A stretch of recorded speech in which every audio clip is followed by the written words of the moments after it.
Assalamualaikum warahmatullahi wabarakatuh. Alhamdulillah, hari ini Selasa 2 Januari 2024 mengawali tahun baru. Kami iringkan doa semoga Anda semua dalam keadaan baik, sehat, dan yang punya cita-cita ingin menunaikan ibadah haji semoga dimudahkan Allah. Amin. Di samping saya ini ada Mas siapa nih? Heri. Mas Heri Purnomo ya? Heri Purnomo. Ini siapa kalau yang ini? Amaluddin. Haji Amaluddin, ya Alhamdulillah. Jadi sengaja kita hadir di sini untuk sharing yang kira-kira memberikan nilai edukasi. Kalau jenengan sopo? Gus? Saya Gus Yasin. Gus Yasin. Kita ada di Ngobras, ngobrol asik. Ngobrol asik ini konsepnya, ya pokoknya kita menyampaikan informasi yang semoga nanti poin-poinnya bisa ditangkap. Yang paling penting terkait dengan kesiapan kita untuk menunaikan ibadah haji yang ternyata sebagian masyarakat masih awam. Mas Heri Purnomo boleh tahu berangkat haji tahun berapa? Alhamdulillah tahun 2015 Gus Yasin. Jadi saat itu pakai haji reguler. Oh, reguler. Reguler, betul. 2015 pas keren jatuh. Oh, iya. Jatuh. Jadi saat itu ya sebuah fenomenal, orang mengatakan itu haji yang banyak musibah. Keren jatuh, terus kemudian insiden Mina itu kan lebih banyak lagi, itu ribuan itu yang korbannya. Waduh. Dan kemudian ada beberapa kejadian yang juga tidak terliput juga, kayak misalkan ada salah satu maktab di hotel di sekitar Aziziyah kalau nggak salah, itu satu lantai itu kebakar. Terus kemudian belum lagi insiden yang tabrakan bis yang kata petugas haji waktu itu sampai melindas beberapa jamaah gitu.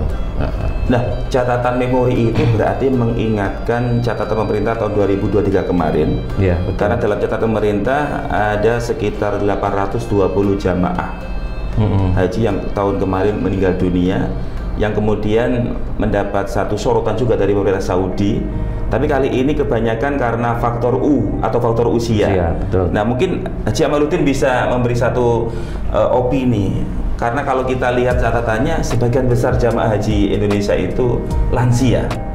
Sementara Haji Amaluddin mulai tahun 2000 sampai 2005 telah berpengalaman melaksanakan ibadah haji reguler. Pendapat Haji Amaluddin gimana ini? Ya, kalau saya dulu ikut haji reguler ya di tahun 2000 sampai 2005 itu saya sebagai ketua rombongan, kebetulan ikut KPIA ya, jadi sehingga saya bisa tahu betul bagaimana dinamika jamaah, baik itu ketika di tanah air maupun ketika di tanah suci ya. Khususnya jamaah-jamaah yang kebetulan berangkat sendiri, kemudian faktor usia dan sebagainya. Ya, kalau dulu yang saya lihat ya, banyak jamaah-jamaah itu karena faktor usia, ya kan, sehingga menjadi beban tidak hanya ketika berangkat tapi juga ketika ada di tanah suci. Ya, makanya dengan adanya berita terbaru dari Kemenat, ya kan, bahwa jamaah haji yang mau berangkat mau difilter dulu istilahnya, difilter dulu kesehatannya 2 kali, baru boleh melakukan pelunasan. Betul ya dia? Nah, saya itu baca berita di podcastnya Kementerian Agama yang menyebutkan bahwa tahun ini menyusul tahun kemarin ada eksiden 820 jamaah meninggal. Kemudian pemerintah bertekad untuk memastikan bahwa jamaah haji yang berangkat itu memenuhi istitoah. Ya. Istitoah ini saya juga sebenarnya antara tahu dan belum tahu secara persis. Istitoah itu apa? Mungkin Haji Amaluddin punya. Ya, kalau istilah istitoah itu kan ya terkait dengan masalah kemampuan kesehatan. Oh, kesehatan. Ya. Jadi regulasi yang sekarang ini pemerintah istilahnya mungkin pengalaman mengevaluasi pelajaran-pelajaran haji yang tahun sebelumnya, di mana kalau dulu itu tidak ada filter kesehatan sehingga orang yang datang dan berangkat haji itu terkadang memang ada yang disengaja, ada orang sakit itu disengaja memang untuk berangkat haji ya, seperti ada jamaah itu yang kena gagal ginjal, gitu kan. Kenapa kok dia tetap berangkat dipaksakan? Ya karena di sana di Saudi itu gratis, ya kan. Nah, kemudian pertimbangan kedua, kalau seandainya meninggal di sana itu kan meninggalnya di tanah suci dan saat haji. Ya, makanya ini mungkin ya jadi bebannya pihak pemerintah Arab Saudi. Indonesia ini kok berangkatkan jamaah aja kok banyak orang sakit-sakit ya. Mestinya kan sudah dicegat di tanah air di Indonesia bahwa yang nggak berangkat itu seperti itu. Tapi enggak, itu mungkin persepsi saya ya. Tapi saya melihat dan menyaksikan sendiri banyak sebagian jamaah itu yang gagal ginjal itu memaksa berangkat dan sebagainya. Ya memang cuci darah di sana kalau kita pakai visa haji tidak hanya cuci darah ya, semua biaya kesehatan kalau seandainya dia pakai visa haji itu gratis ya untuk di rumah sakitnya. Termasuk kalau umroh itu juga sama. Ya tapi itu dulu. Sekarang pemerintah Arab Saudi membebankan asuransi kalau nggak salah.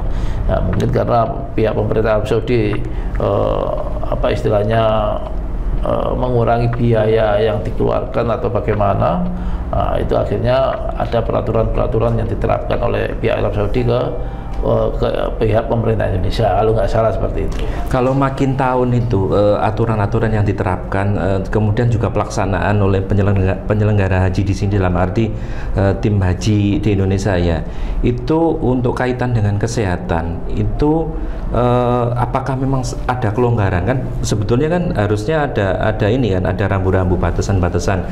Kalau dicek misalkan gagal ginjalnya itu harus cuci darah, itu kan juga harusnya dipetani. Iya, tapi kalau dulu ya nggak tahu karena posisi saya ini hanya sebagai pendamping haji reguler, ya kan, dan juga sekaligus penjamaah haji reguler. Nah, regulasi dari pemerintah dalam hal ini Kementerian Agama beserta Kementerian Kesehatan bagaimana? Nah itu saya nggak tahu. Cuman yang jelas banyak jamaah itu sudah berangkat dengan posisi mereka ini kena sakit gagal ginjal. Ini salah satu ya, belum penyakit-penyakit yang lain. Makanya dengan adanya peraturan baru ini, ya tentunya kita apresiasi. Kalau ini yang menarik gini Pak, masyarakat merespon dengan berbagai opini. Sampai ada yang mengatakan istitoah khususnya di kesehatan ini apa ada upaya untuk menghalangi bahkan menggagalkan mereka yang sudah antri lama. Artinya gini, sebagian kalau jamaah itu tetap menyatakan aku sanggup, aku mampu, padahal mungkin nanti di tes kesehatan ada resiko yang sangat tinggi terkait dengan kesehatannya. Mungkin Mas Heri pengalaman waktu jadi jamaah haji waktu itu juga banyak yang tua atau sakit-sakitan? Ya, saat itu kebetulan juga malah ini satu rombongan, satu kamar itu mbak-mbak sudah sepuh, usianya sudah 72 lebih. 72 lebih? Iya, alhamdulillah beliau juga cukup sehat. Cuma kami meskipun sebagai jamaah ya, jadi sama jamaah memang mau nggak mau juga harus saling peduli care. Karena tim kesehatan itu kan juga terbatas. Satu kloter itu kan satu pesawat isi 400 lebih sekian jamaah. Dokternya juga hanya satu, perawat satu, terus kemudian yang lainnya Pak Amal juga pernah ketua rombongan, ketua rombongan. Jadi nggak bisa serta-merta itu mengandalkan tenaga medis dari kloter itu.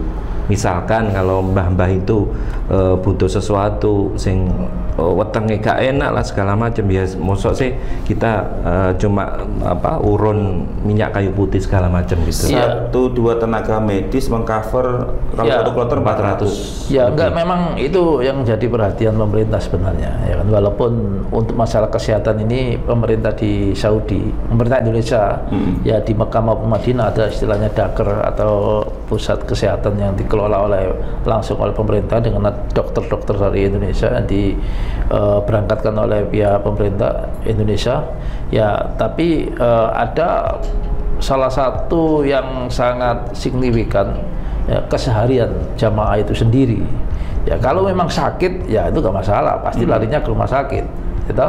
Tapi kalau kemudian jamaah ini nggak sakit ya, tapi mungkin pikun atau mungkin dia apa istilahnya sakit yang nggak terlalu berat sehingga nggak perlu dibawa ke rumah sakit, itu terkadang menjadi beban jamaah yang ada dalam satu kamar di dalamnya.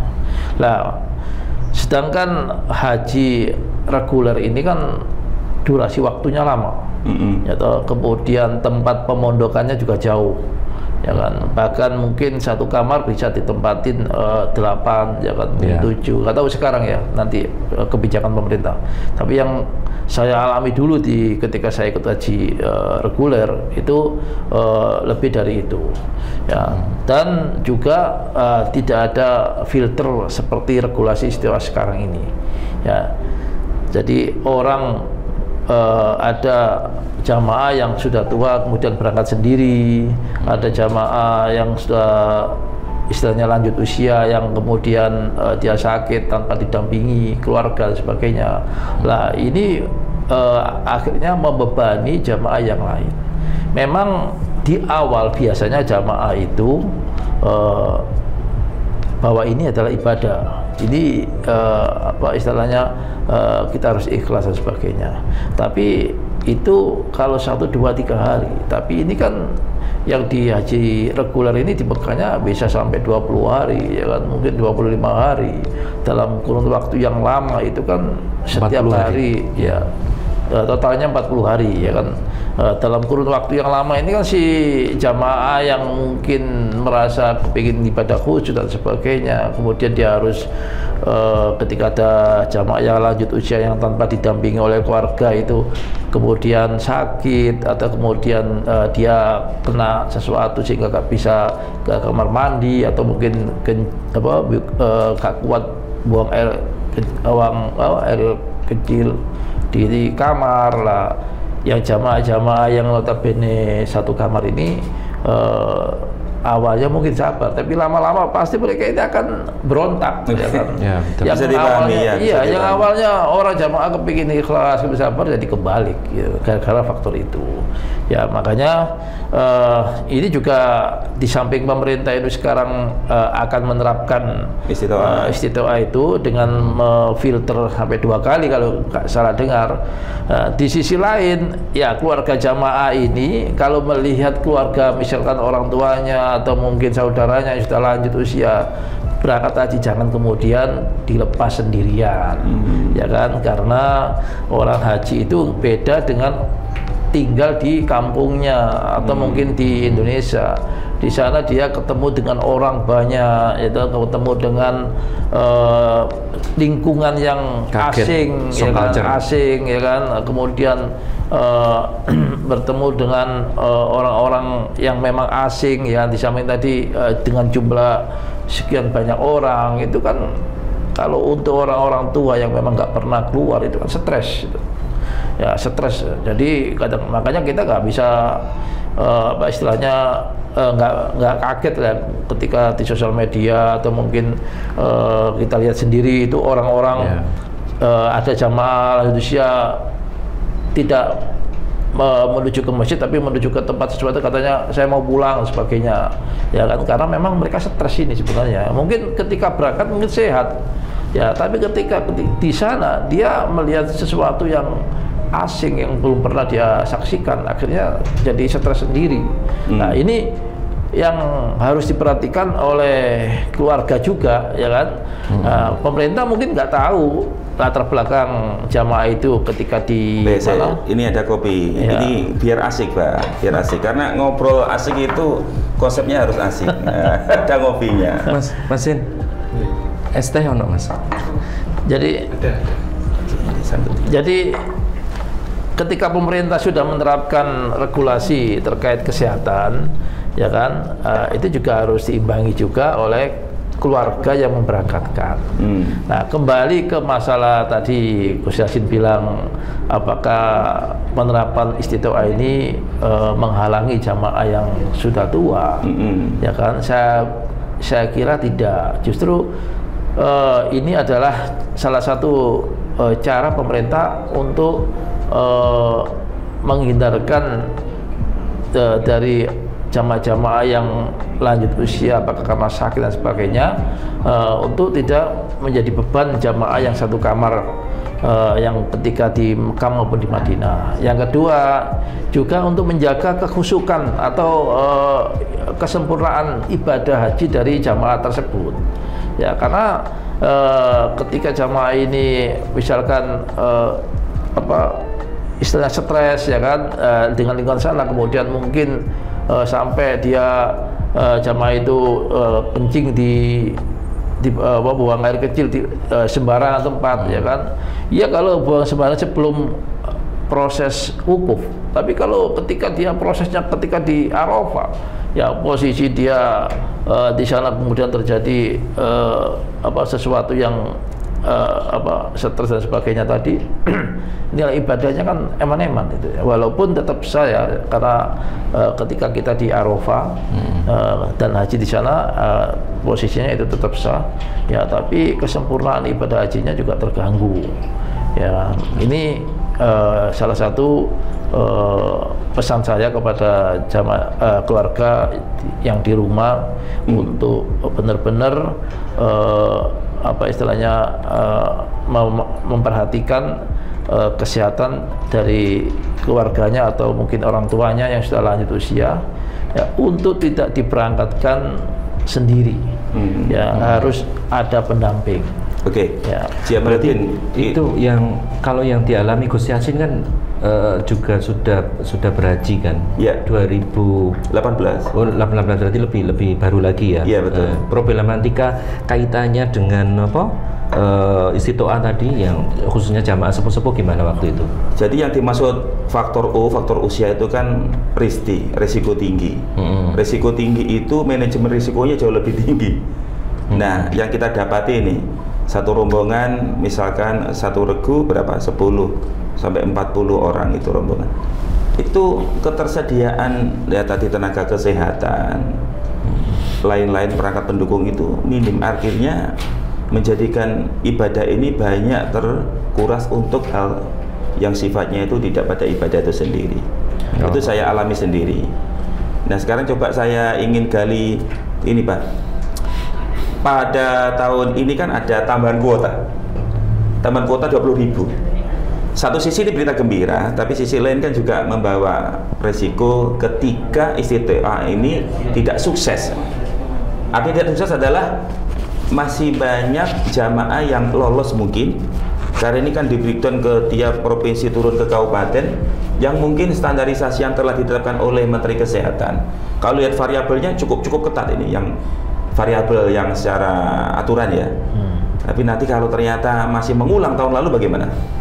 Ya, kalau untuk tambahan kuota kemudian pemerintah di dalam memberangkatkan jamaah yang mungkin kuota-kuota yang masih jauh ditarik ke depan, ya kan, ya insya Allah dengan standar aturan yang sudah diterapkan oleh pemerintah, saya pikir itu nggak ada masalah, gitu.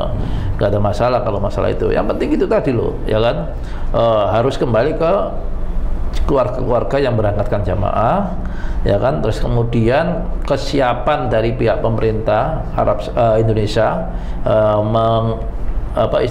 memberangkatkan petugasnya yang ada di Saudi, ya kan, itu benar-benar harus diseleksi benar, ya kan. Jangan sampai ada petugas lapangan tapi dia baru haji, gitu. Ini jangan sampai terjadi, karena bagaimanapun juga persoalan jamaah yang lanjut usia, yang mungkin yang muda tapi kesasar, dan problematika di lapangan itu akan lebih bisa membantu kalau petugas yang diberangkatkan oleh jamaah itu, atau mungkin petugas di Saudi yang sebagai perwakilan pemerintah atau Kemenak di lapangan itu harus yang sudah pengalaman, khususnya medan yang ada di sana, ya kan. Termasuk komunikasi dia, ya kan, dengan lingkungan setempat, maksudnya bahasa Arabnya paling tidak harus bisa lah, gitu. Bagaimanapun juga ketika ada jamaah mungkin terkait masalah kesehatan, akhirnya pingin sebagainya, dia membutuhkan kecepatan untuk bisa menghubungi atau minta bantuan, ya pasti akan ketemu juga orang Arab dan sebagainya. Pasti dia ada komunikasi di situ untuk minta tolong kecepatan evakuasi untuk ke rumah sakit, ya. Walaupun setiap petugas tetap, dan saya yakin juga akan dipegangi oleh HT, misal kayak HT dan sebagainya yang tersentral, apalagi sekarang kan ada WA group, ya misalnya. Tapi paling tidak harus bisa bahasa Arab. Walaupun seandainya nggak bisa, dia termasuk orang yang nggak gampang gagap terhadap lingkungan. Itu yang paling penting, ya kan. Makanya kalau saya lihat haji-haji sebelumnya ini, ya ini juga masukan untuk pemerintah ya semua. Perlu pihak petugas-petugas lapangan ini dibawahi kayak skuter, ya, untuk mobilitas. Untuk keliling-keliling. Kan orang tersesat itu dari segala penjuru keluar masjid, betul. Dia bisa ke sana, bisa ke utara, bisa ke selatan, gitu. Nah, bayangkan kalau petugas itu tidak dibawahi alat skuter, dia hanya jalan kaki sana ya pasti, apalagi kaki orang Indonesia ini kaki manja, nggak bisa jalan jauh, ya. Ya walaupun itu mungkin di sini diambilkan dari kebanyakan kemarin kan dari TNI Polri, ya. Oh iya. Ya, TNI Polri. Ya, tapi dengan adanya skuter, ya kan, skuter itu kan banyak, ada skuter yang tanpa pegangan, ada skuter yang kayak sepatu roda, ya kan. Itu sebenarnya harus ada itu. Kalau nggak salah negara mana itu ada itu skuter kalau mana, termasuk di Mina, ya kan. Itu skuter itu harus sudah mulai ada lah. Itu yang negara mana maksudnya, tim haji dari sebuah negara, ya, itu pakai skuter, ya? Ada kalau nggak salah pakai skuter, ya. Berarti ya, Indonesia logikanya dengan jamaah haji yang paling besar, ya, paling besar. Kudune kan harus juga punya. Kan? Iya, harus ada alat yang untuk memudahkan mobilitas, ya, melayani supaya cepat, karena ketika dia keliling setiap hari itu kan ngelilingi Masjidil Haram kan luas sekali, ya kan. Apalagi ketika di Arafah Mina, ya kan, dengan sekian banyak orang, kemudian biasanya tempatnya haji reguler itu di Muaisim, ya kan, kantor pusatnya atau sentral komandonya itu di Muaisim. Sedangkan dengan Jamarat jaraknya mungkin berapa kilo itu. Tentunya kebutuhan skuter itu sudah menjadi sesuatu yang urgent, ya, bagi pemerintah, dalam hal ini yang terkait untuk urusan haji. Ini catatan kecil tapi sangat menarik, Mas Heri. Kita akan teruskan diskusi dalam ngobrol asik informasi haji ini setelah yang satu ini.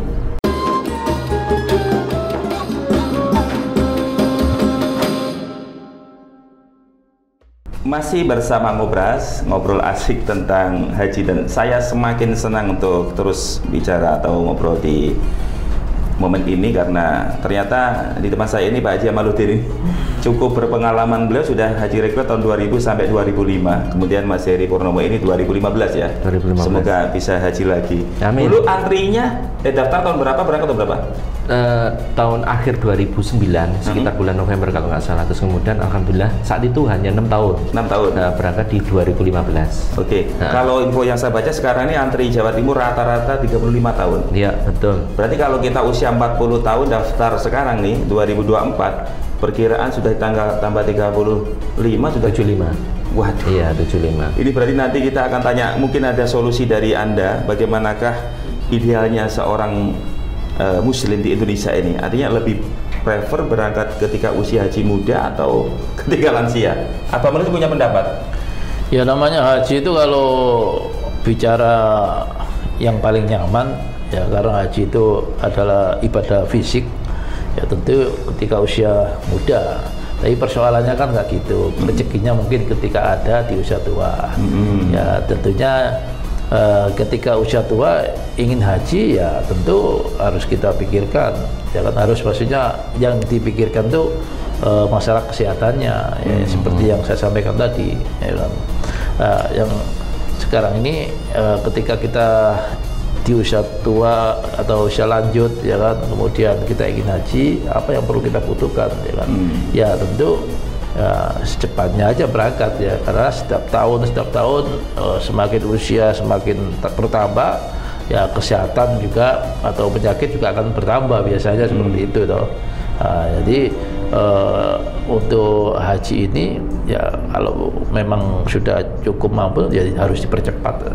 Haji Jamaluddin, sebenarnya pemerintah dalam rangka meningkatkan kualitas pelayanan itu Menteri Kesehatan tahun 2016 sudah menerbitkan Istiqtoah kesehatan bagi calon jamaah haji menyangkut kesehatan jiwa, kognitif dan kesehatan harian. Harapannya yang berangkat haji itu tidak tergantung obat, tidak tergantung apa. Tapi yang terjadi kan kemarin aja 2003 ada yang sampai usianya di atas 100 tahun yang jamaah dari Pulau Madura itu. Kalau terkait dengan Istiqtoah, artinya kan usia juga mempengaruhi. Iya.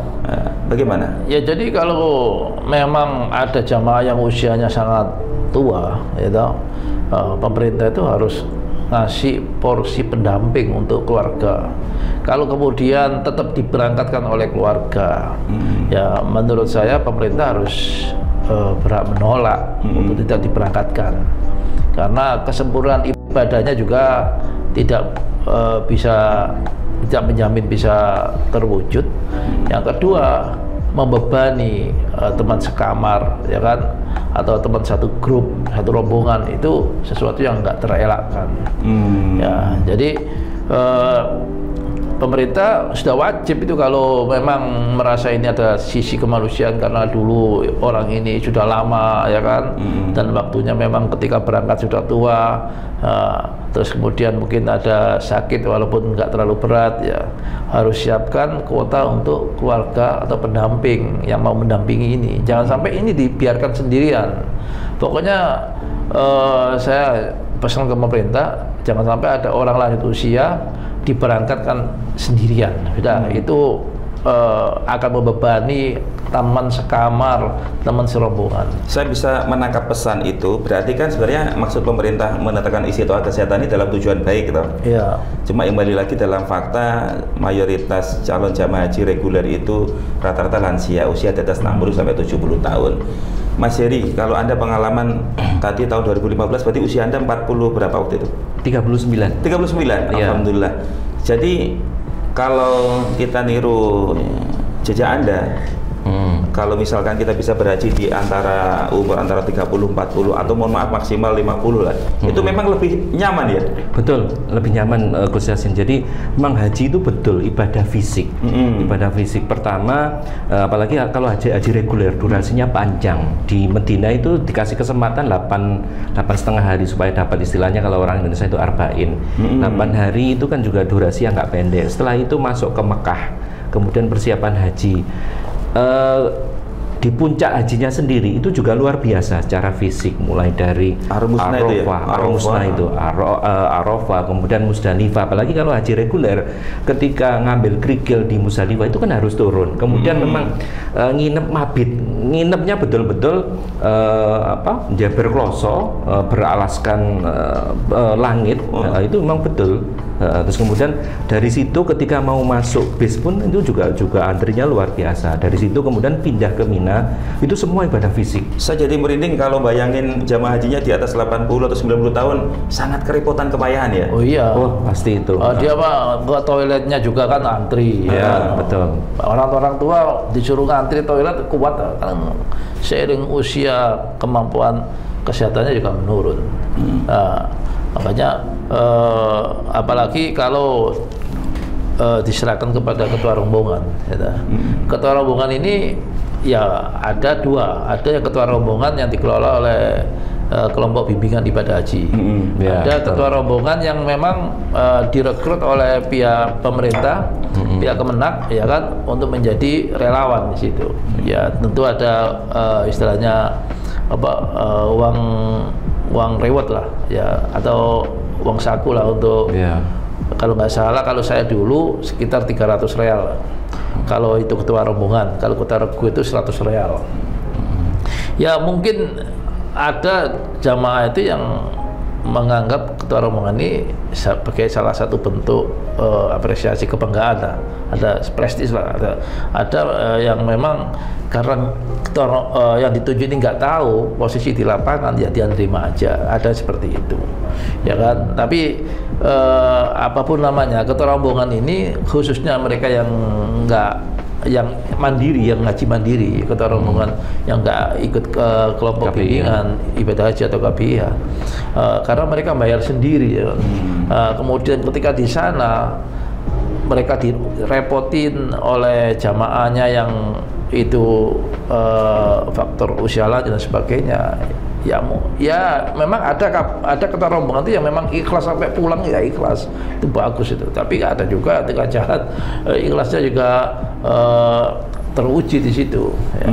Ya, jadi orang jamaah haji itu kan ketika di Indonesia ini aja yang ketika satu grup ya, rukun dan sebagainya, ya kan. Tapi ketika sudah di sana itu watak-watak aslinya sudah kelihatan semua, ya kan. Orang-orang sudah kelihatan yang memang aslinya ikhlas, yang memang tolong penolong, atau mungkin yang ego dan sebagainya. Apalagi ditambah cuaca yang tahun ini panas sekali, ya kan. Ini kan akan berlangsung terus sekitar mungkin antara 3-4 tahun haji itu kan panas terus, ya kan. Tahun kemarin haji 2023 panas tanpa ada hujan sama sekali, gitu. Tahun ini ya semoga nanti hujan. Kalau kebiasaan sebelumnya haji itu walaupun panas terkadang ada hujan sehari di Mina, ya kan, atau di Arafah. Tapi tahun 2023 kemarin sama sekali nggak ada hujan sama sekali, ya kan. Jadi karena masalah cuaca juga, ya kan, yang ketua rombongan yang diharapkan ini menjadi wakilnya ketua kloter, ya kan, di setiap rombongan, ya tentu nggak bisa maksimal di dalam melayani jamaah-jamaah yang usia lanjut atau yang mungkin sendirian tanpa pendamping dan sebagainya. Jangan lupa loh ya, walaupun dia usianya masih 60 misalkan, ya kan, ketika jamaah tersebut sendirian itu terkadang belum tentu mampu juga, ya kan, karena faktor tadi yang saya sampaikan, mereka ini kan orang nggak pernah keluar, ya kan, jamaah ini nggak pernah keluar, ya kan. Kemudian suhu udara di sini di Indonesia sama di Saudi kan beda, ya kan, ketemu orangnya juga beda, ya kan. Walaupun di manasik itu ada simulasi kita tawaf sa'i, tapi kan yang manasik hanya berapa orang, paling mentok 1000 orang, ya kan, maksimalnya. Tapi di sana ketemu berjuta orang. Ya. Dan lagian kalau kaitannya dengan yang istitoah usia itu, ya Gus Yasin, Pak Amal, itu harus melibatkan banyak kesadaran banyak pihak. Satu, dari pemilihan ketua rego atau ketua rombongan, itu KPIH harus betul-betul memilih orang yang tepat. Jangan sampai orang yang tidak mempunyai jiwa leadership, tidak mempunyai jiwa kepedulian, itu ujuk-ujuk dipilih hanya karena kenal iki anu iki tonggoku api, wis tak dadekno karom ae, ya gitu. Jangan sampai. Terus kemudian yang kedua adalah dari sisi si orang yang dipilih tadi, itu juga memang harus sadar diri bahwa ketika dipilih, maka dia juga harus siap dengan segala konsekuensinya, meskipun itu juga tidak semuanya bisa diatasi. Jadi harus mau berkorban, mau mengikhlaskan diri untuk membantu jamaah-jamaah yang minimal ada di naungannya. Yang ketiga, dari pihak si jamaah itu sendiri. Jadi misalkan kalau yang berangkat itu orang sepuh segala macam, ya memang juga harus sadar diri. Kalau bisa, kalau merepotkan, yo ojo terlalu sering-sering. Yang keempat itu dari keluarga jamaah yang sudah sepuh tadi. Itu juga kadang-kadang jamaah keluarga jamaah Pak Amal itu kadang-kadang juga terlalu jaga ini bahasa Indonesia ini apa? Terlalu mengharapkan kepada ketua regu atau ketua rombongan, ustadznya, Ustadz, Pak Yai, tolong nanti aku titip iki yo, simbahku iki, simbahku tolong nanti dibimbing. Kadang-kadang sebagai keluarga jamaah haji yang memang orang awam, itu mikirnya adalah ketika di sana itu betul-betul diopeni full. Misalkan kalau yang pakai kursi roda ya juga sak dorongin sisan, padahal itu kan juga enggak. Itu ada batasan waktunya sendiri lah. Maka keluarga si calon jamaah haji yang sudah sepuh-sepuh itu tadi juga harus tahu diri, harus membekali. Makanya betul yang disampaikan Pak Amal tadi, harusnya pemerintah juga mengalokasikan porsi porsi untuk pendamping. Nah, saat ini info yang ada bahwa pendamping itu bisa mempercepat. Sudah dihapus ya. Itu katanya kalaupun harus mendampingi umurnya porsi itu minimal sudah harus 2 tahun. Itu baru mengajukan. Nah, makanya untuk para masyarakat khususnya kaum muslimin itu kalau mau mendaftarkan orang tuanya atau simbahnya segala macam yang diperkirakan nanti ketika berangkat sudah sepuh mbok yao juga sing nom-nom iki putra-putranya juga melu daftar sisa. Gitu. Jadi yang bisa kami sampaikan ke ya masalahnya ketika saat itu mungkin rezekinya belum sampai segitu untuk 2 orang, itu yang jadi problem ya. Tapi sebenarnya problem itu bisa dicarikan solusi lah, karena pemerintah juga yang mengatur regulasi kuota, ya kan, asalkan pendamping itu benar-benar diambilkan dari keluarga terdekat, ya toh. Kemudian nyusul, jadi disusulkan karena mungkin sebelum dulu nggak punya kemampuan rezeki untuk bisa berangkat 2 orang, yang mungkin sekarang ada rezeki, ya tentu itu bisa dijadikan salah satu syarat bahwa pendamping ini harus orang yang terdekat, ya, supaya menghindari modus, ya kan, modus itu maksudnya yang diambilkan dari mungkin keluarga yang jauh supaya bisa berangkat cepat, akhirnya diaku-aku untuk mendampingi, untuk jadi pendamping, ya. Sehingga nanti kalau seperti itu substansinya agak ketemu, ya kan, tujuan inti pendamping itu mendampingi ini, ya, dan tidak mengganggu teman sekamar atau teman rombongan. Ya, kalau seperti itu harus benar-benar yang ada hubungan darah, ya kan, dan benar-benar pemerintah menyiapkan kuota tambahan atau kuota pendamping, ya, untuk jamaah-jamaah yang sudah lanjut usia ini, ya. Tahun-tahun ke depan istitoah yang sekarang makin diperketat ini kan akan terus jadi hot issue, karena faktanya tadi dengan antrian 35 tahun untuk rata-rata Jawa Timur, ketemunya jamaah yang berangkat usianya sudah lanjut dengan asumsi mereka sudah risiko tinggi dengan penyakitnya. Kalau ini split aja, split alternatif solusi. Orang memilih haji reguler kan, mohon maaf, karena murah. Iya. Murah itu artinya daftarnya hanya 25 juta, nanti bibihnya juga masih relatif terjangkau. Ada solusi lain nggak? Apakah haji plus atau artinya gini sebagai split sisipan saja? Ya, sebenarnya pemerintah ini yang tahun ini, ya kan, itu sudah mulai mencabut subsidi haji, ya. Haji reguler. Haji reguler, ya kan, dari harga kemarin berapa, 30-40 ya. Sekarang ini jamaah membayar 54 dari harga 90 juta berapa sekian, ya, tapi kan 40 jutanya kan ditanggung pemerintah, ya kan, dalam artian bahwa biaya haji itu bukan 50 juta tapi 90 juta, ya kan, mungkin bisa 100 juta, ya, terus bergerak, ya. Ya, dan realnya itu, ya kan, realnya biaya haji itu kan segitu, ya toh, untuk haji reguler.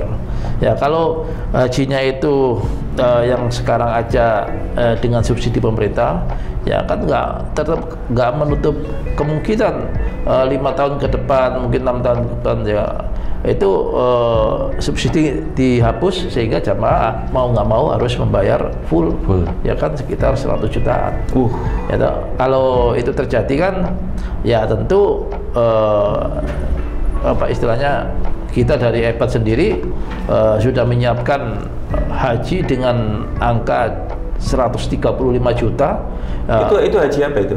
Haji khusus. Haji khusus, bukan reguler, ya? Ya, dengan durasi waktu hanya 5 mungkin, ya, 5 tahun ya maksimal itu, ya, 5 tahun 6 tahun tergantung kuota tambahan, ya, available kuota yang disediakan oleh pemerintah setiap tahunnya. Ya, karena tahun sekarang ini aja banyak jamaah-jamaah haji yang antri, yang harusnya haji 2025, 2026 itu banyak kemungkinan, ya, prediksinya banyak ketarik, ya, maju ke depan. Jadi kalau haji khusus itu boleh dibilang jamaahnya masih relatif lebih sedikit ketimbang haji reguler. Ya, makanya antriannya sampai 5-6 tahun lah maksimal. Ya. Itu lebih solutif dari segi daftar tunggu karena rata-rata orang berkesadaran untuk mendaftar haji itu, mohon maaf kan agak tengah usia ya, agak paruh baya 30-40 tahun. Kalau dengan antrian 5 atau 7 tahun berarti yang Pak Haji Amal ceritakan tuh jauh lebih solutif, usianya jauh lebih muda ya. Mestinya itu salah satu solusi ya kan, masalah usia ya, sehingga tidak semakin tahun semakin nurun kesehatannya. Ya, untuk mengantisipasi itu ya tentu lebih cepat haji itu akan lebih baik ya kan. Tentunya bagi jamaah haji reguler kan yang terjangkau, yang enggak terpaut jauh dengan haji reguler ya kan. Nah, jadi kalau haji reguler orang menunggu sampai 20 tahun, apakah kemudian diprediksi apakah 5 tahun ke atas kemudian harganya normal, ya mendingan ikut yang 135 juta ini. Selama ini Pak Amal itu haji plus itu kan bayangannya orang-orang awam itu dure 200 juta gitu lah, atau lebih itu atau lebih ya, lebih. Itu 135 juta itu kuotanya kuota resmi. Iya, kuota resmi haji khusus ya, daripada jamaah ikut visa ziarah yang deg-degan ketika berangkat di Mina, di Riyadh ya, atau mungkin di Mina, di Arafah tidak dapat tenda, atau mungkin tenda dapat tapi nggak tahu tempatnya di mana ya kan. Itu juga mengurangi kesempurnaan ibadah ya kan. Kemudian daripada nunggu lama gitu ya mungkin sebagai salah satu alternatif yang mungkin bisa dipertimbangkan oleh jamaah yang mau berangkat haji ya, dengan harga yang nggak terpaut dengan haji reguler ya, kemudian ikut haji khusus dengan kuota haji khusus resmi ya kan. Kemudian tendanya juga tenda standar haji khusus gitu ya. Tenda haji khusus ini pasti tendanya nggak sejauh seperti haji reguler gitu. Walaupun sama-sama misalkan ada maktab 72 itu di Muaisim ya, itu masih fasilitas masih relatif bagus, karena kalau haji khusus itu kan diwajibkan ada buffet atau kemudian kapasitas dan sebagainya itu diperhatikan ya. Mending memilih ini ya, memang ada istilahnya min plusnya. Minnya itu karena haji khusus ini depositnya harus sekitar $4.500 sampai $4.500. Setara berapa itu? Ya, itu sekitar 70 juta ya. Sedangkan haji reguler itu 25 juta.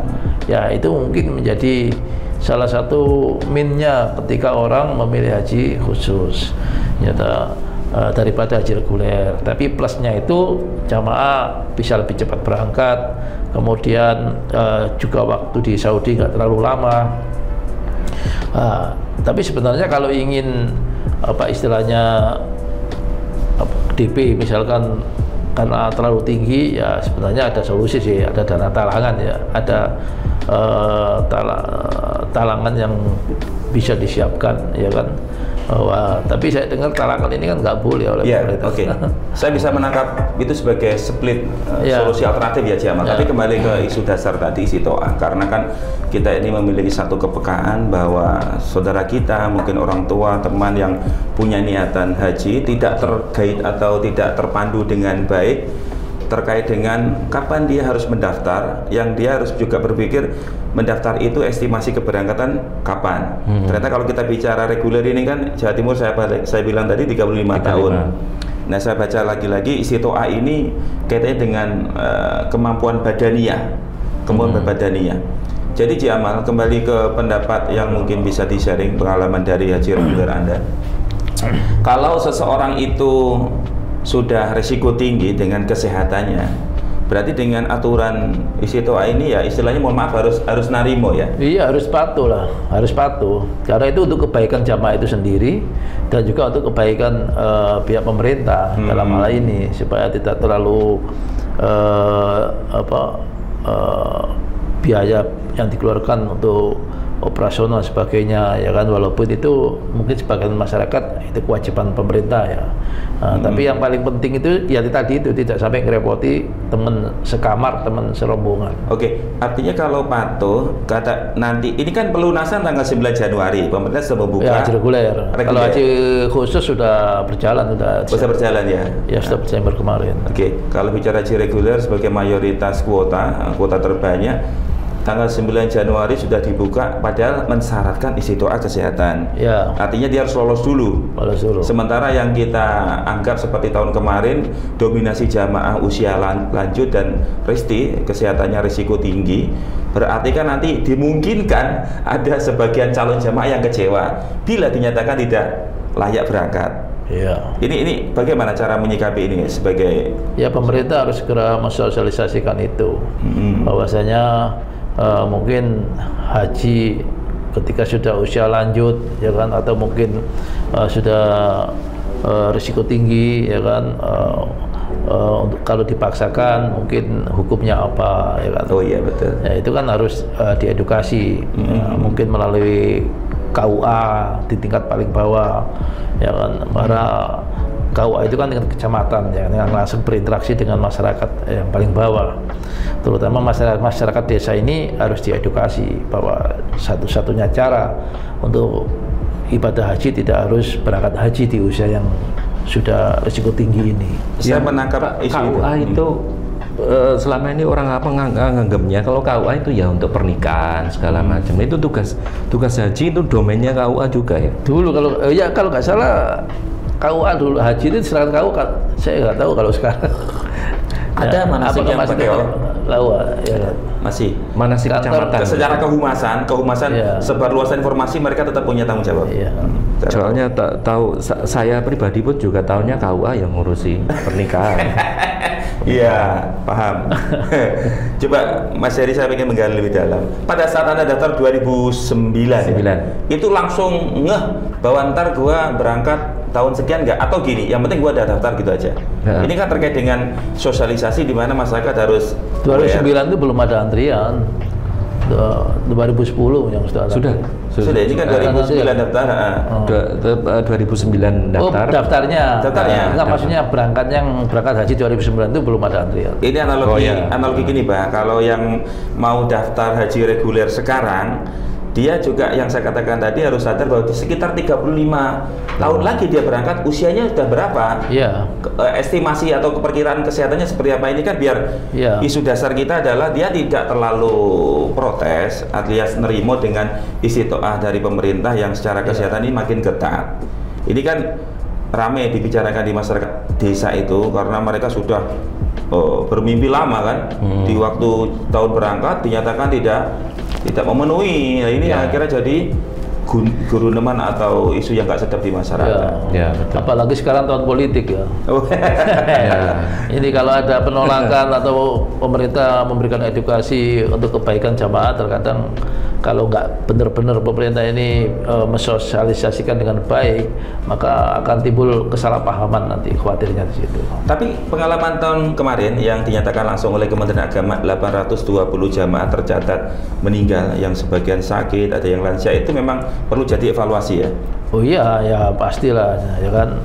Nah, tapi kan ya itu tadi, sebagian keluarga itu ingin berangkatkan keluarganya yang sudah usia lanjut, diharapkan meninggal di Arab Saudi ya kan, dia di Mekah maupun Madinah. Ya diharapkan, ada yang berharap seperti itu ya kan. Nah, jadi kembali lagi harus pemerintah ini memberikan sosialisasi, dan juga keluarga-keluarga yang punya jamaah usia lanjut atau risiko tinggi juga harus paham ya, memahami ya kan, memahami bahwa ini kalau saya berangkatkan nanti kasihan ya kan, di sana nggak ada yang ngurusi karena semua itu yang sekelilingnya itu orang-orang asing semua, bukan keluarga sebagainya, ya kan, cuacanya panas, kemudian jaraknya pemondokan dengan hotel dengan masjid juga jauh, ya kan, bagaimana nanti kalau mandinya, kemudian makannya, kemudian kalau ada sakitnya, ya ini harus benar-benar dipikirkan oleh keluarga yang mau memberangkatkan jamaah usia lanjut tanpa pendamping.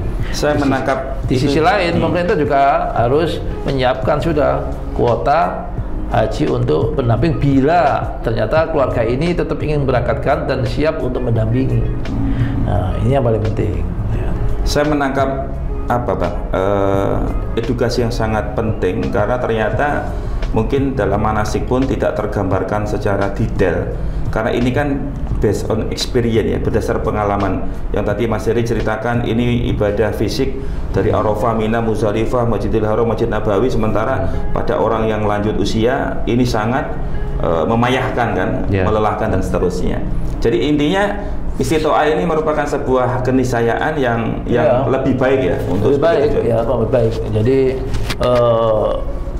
kita ini kan ya termasuk mungkin sebagian jamaah, sebagian keluarga dan pemerintah itu menganggapnya ketika sudah ada ketua kloter, ada ketua rombongan, ya kan, ada kantor daker atau kantor di setiap rayon apa resut apa namanya itu, ada daker, ada yang terpusat itu, ada yang di setiap wilayah-wilayah itu ada juga posko di situ, itu dianggap sudah selesai, ya kan, maksudnya sudah tertangani semua, ya, padahal yang perlu diperhatikan keseharian setiap harinya, setiap harinya jamaah itu loh, siapa yang bimbing gitu loh, siapa yang ngurusi dan sebagainya, ya kan, problematika setiap hari ini yang lebih penting, yang perlu dibahas dan dipecahkan untuk bisa dicarikan solusi supaya jamaah-jamaah haji itu ya, apakah itu yang sudah lanjut dan sebagainya nyaman gitu, ya, nyaman untuk berangkat. Ya, di sisi lain pemerintah juga agak dirugikan,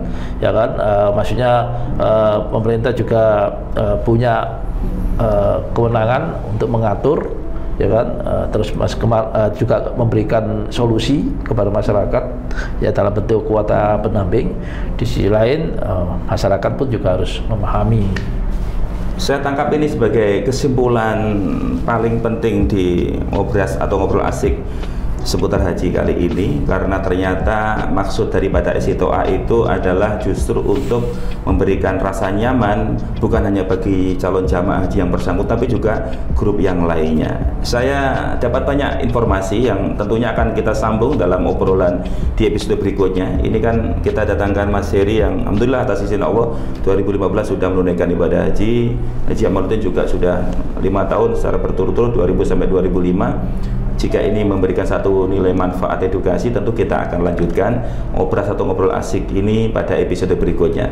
Kami sampaikan terima kasih atas kesediaannya untuk mengikuti Ngobras atau Ngobrol Asik seputar haji ini. Terima kasih. Assalamualaikum warahmatullahi wabarakatuh. Waalaikumsalam warahmatullahi wabarakatuh.